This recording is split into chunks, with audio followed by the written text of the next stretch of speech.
اور بلاول بھٹو زرداری، یہ تینوں ہیں نا، اب یہ تینوں ایک ہی لائن میں کھڑے ہیں اور تینوں کو خطرہ کس سے ہے؟ عوام سے۔ اب یہ پاکستان کے حالات ہیں۔ اب آپ اس اینگل سے آپ نے چیزوں کو دیکھنا ہے تو ایک نقطہ آگے میں آپ کے آگے رکھتا ہوں کہ ان کو کیوں لگ رہا ہے کہ پاکستان میں حالات کسی بھی ٹائم ایک لاوا ہے جو پھٹ سکتا ہے۔ وہ یہ ہے کہ کسی بھی آپ انڈیپینڈنٹ ذرائع سے آپ تحقیق کروا لیں تو موجودہ یہ جو سسٹم ہے یہ کولیپس کر چکا ہے، عوام میں ان کی مقبولیت بالکل نہیں ہے، اور یہ جو سیلاب آیا ہے یہ اتنے بڑے انسانی المیے کو جنم دینے والا ہے کہ یہ تین پولیس والوں کے بس کی بات نہیں رہے گی۔ یہ جو پانی چلا ہے نا جی حافظ آباد سے، پنجاب اپر سے، یہ حافظ آباد سے ہوتا ہوا اب یہ ملتان پہنچا ہے، ملتان تباہی مچانے کے بعد یہ اب سندھ میں داخل ہونے لگا ہے، جہاں پر کوئی براج نہیں ہے، کوئی جھیل نہیں ہے، کوئی پشتہ نہیں ہے، اور یہ تھالی کی طرح زمین پر یہ جو پانی ہے یہ پھیلتا جا رہا ہے، یہ سانپ لگ رہا ہے، جدھر منہ آتا ہے ڈستا جاتا ہے۔ تو اس کے بعد انسانی المیہ یہ ہے کہ پاکستانیوں کے پاس کھانے کے لیے کچھ نہیں ہوگا، بالکل بھوک اور ننگ کا عالم ہوگا، نہ جانوروں کے لیے چارہ ہے۔ جی ہاں، یہ ذرا جو ایئر پلین میں یا جہازوں میں سروے کر رہے ہیں نا، ان کو ساری سمجھ ہے کہ اگلے جو 14 دن ہیں وہ پاکستان کے لیے کسی عذاب سے کم نہیں ہوں گے، ایک المیہ جنم لینے والا ہے۔ ڈکیتیاں اتنی ہو جائیں گی کہ حضرت عمر کے دور میں جب بھوک پڑ گئی تھی نا تو حضرت عمر نے ایک سرکولر جاری کیا تھا کہ خبردار کسی بھی چور کو آپ نے سزا نہیں دینی قحط کے دنوں میں۔ کیوں؟ انسان کے لیے لازم ہے کہ وہ اپنا پیٹ پوجا کرے۔ تو پاکستان میں بھی یہی حالات ڈیولپ ہونے والے ہیں۔ جب لوگوں کے بچے بھوکے رات کو سوئیں گے نا تو وہ چیخیں گے، تو انہوں نے آرام سے نہیں بیٹھنا۔ یہ اس چیز کا ان کو ڈر ہے۔ پاکستان میں جتنی بھی رپورٹس آ رہی ہیں وہ یہ بتا رہی ہیں کہ پاکستان میں ایک انسانی المیہ، بہت بڑا المیہ جنم لینے والا ہے، اور ان کا رخ جو ہے وہ پاکستان کے شہروں کی طرف ہوگا۔ کیوں؟ جتنے بھی روڈز آتے ہیں وہ انہی علاقوں سے گزر کے آتے ہیں، تو کیا انہوں نے کسی کو گزرنے دینا ہے؟ انہوں نے تو راستے میں دھرنے دے دینے ہیں، انہوں نے کہنا ہے ہمارے بچے بھوکے پڑ رہے ہیں، یہ سامان کدھر جا رہا ہے۔ تو یہ پاکستان کے وہ حالات ہیں جو سیلاب پلس عوام میں مایوسی، اور تیسرا ایک اور اینگل آپ ذرا سوچئے، پاکستان کی جو یوتھ ہے، چھوڑ دیں تحریک انصاف اور عمران خان کو، ان کے لیے کتنی جابس بچی ہیں، کتنے کاروبار کے مواقع ہیں؟ کچھ بھی نہیں ہے۔ آپ ایک سروے کریں، ایک survey recently Punjab university, BZU university اور KP یونیورسٹی سے اور اسلام آباد سے ایک ہوا ہے، ایک غیر جو رجسٹر تنظیم ہے اس نے کیا ہے کہ کتنے فیصد جو طالب علم ہیں وہ اس نظام حکومت سے سیٹسفائیڈ ہیں۔ تو بلیو می 99% جو یوتھ ہے، جو پاکستان کے نوجوان ہیں، جو پڑھا لکھا طبقہ ہے، ان کو اپنا کیریئر پاکستان میں زیرو نظر آتا ہے۔ تو پھر نیپال تو بننا ہے، آج بنے یا کل بنے۔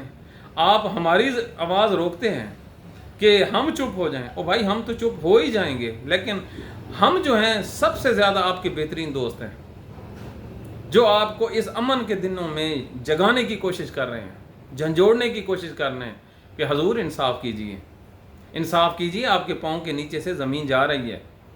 کل اب موجودہ جو لوگ ہیں ان کی مشیروں کی آپ قابلیت ملاحظہ کریں۔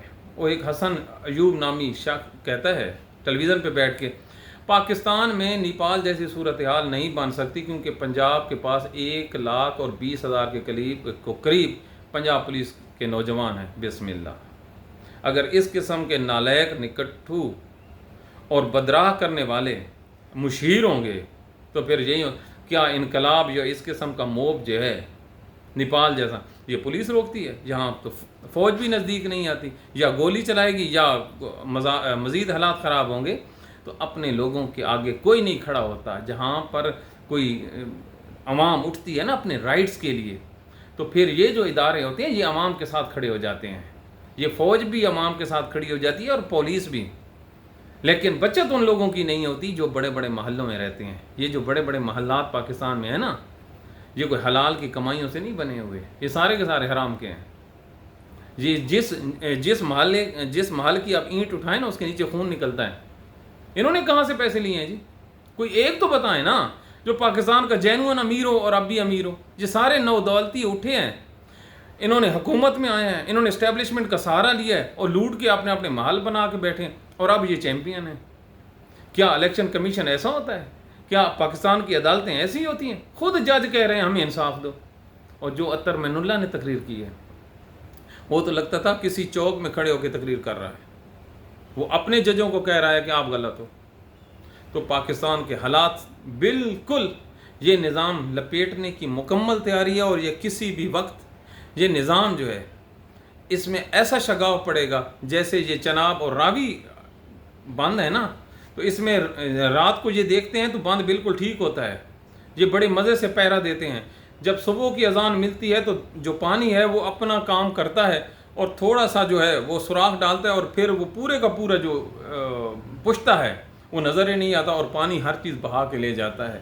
تو پاکستان میں بھی ایسے ہی کچھ ہونا ہے، اور خدا سے دعا ہے کہ جب کبھی بھی ہو پاکستان میں ایسا تو پاکستان کے لیے اچھا ہو، پاکستان کی اس میں پاکستانیت ہو۔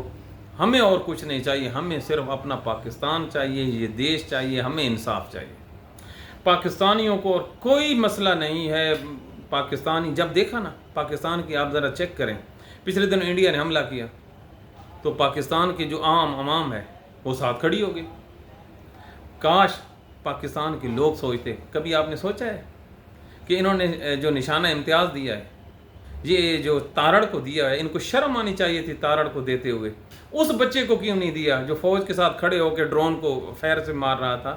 یہ ہوتا ہے نشانہ امتیاز، بغیر ٹرینڈ کیے وہ اسلحے کے ساتھ فوج سے کندھے سے کندھا ملا کے کہتا ہے میں ڈرون کو مار گراؤں، انہوں نے مار گرایا، اس کو آپ نے نشان امتیاز نہیں دیا۔ اور ان لوگوں کو جو دھاندلی کی پیداوار ہیں، جو آپ لوگوں کے ذاتی ملازم ہیں، ان لوگوں کو آپ نشان امتیاز دے رہے ہیں۔ تو اگر یہ آپ کے فیصلے ہوں گے تو پھر کہتے ہیں نیپال نہ ہو، نیپال ہونا ہی ہونا ہے، سری لنکا ہونا ہی ہونا ہے، بنگلہ دیش کی طرف پر پاکستان میں ہونا ہی ہونا ہے۔ یہ پوری دنیا کا ایک دستور ہے کہ ایک دفعہ جب ہوا چلتی ہے نا تو پھر ہوا نہیں رکتی۔ تو آپ لوگوں کے لیے سبق یہ ہے کہ انصاف کریں، اب بھی ٹائم ہے انصاف کریں، انصاف میں ہی سروائیول ہے۔ اللہ تعالیٰ کا قرآن بار بار حکم دے رہا ہے کہ انصاف تقوی کے قریب ہے، لیکن پاکستان میں ناپید ہے۔ تو یہ جو پاکستان کے ججوں نے اپنی فیملیز کو پروٹیکٹ کرنا شروع کیا ہے، تو اس پہ آپ غور کیجئے، اس میں کئی لاتعداد وہ کہانیاں ہیں جو آپ کے سننے کو ملیں گی۔ ویسے پاکستان کے ججوں کو سوچنا چاہیے کہ کل امریکہ کا ایک جج، مجھے اس کا نام نہیں یاد آ رہا، بڑا بوڑھا سا ہے، وہ ریٹائر ہوا ہے۔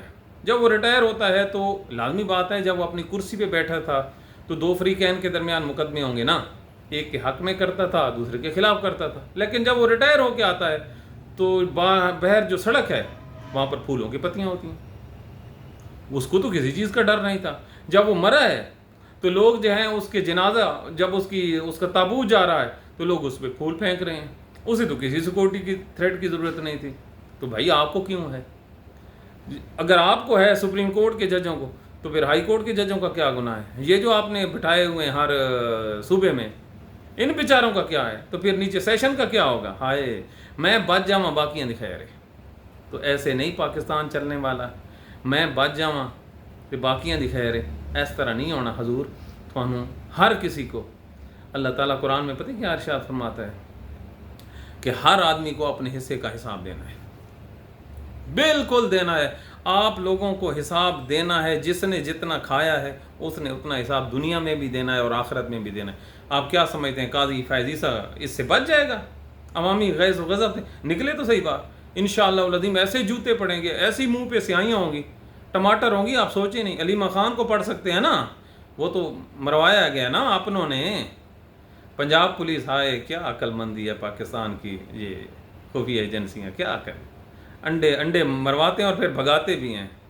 تو یہ جو قاضی فیض عیسیٰ ہے نا، یہ اس جیسے ججوں کو جنہوں نے پاکستان میں انصاف کا قتل عام کیا ہے، کل نواز شریف نے کیا کہا ہے کہ قاضی فیض عیسیٰ ملا ہوا تھا، تو یہ شرم کرنی چاہیے ان لوگوں کو۔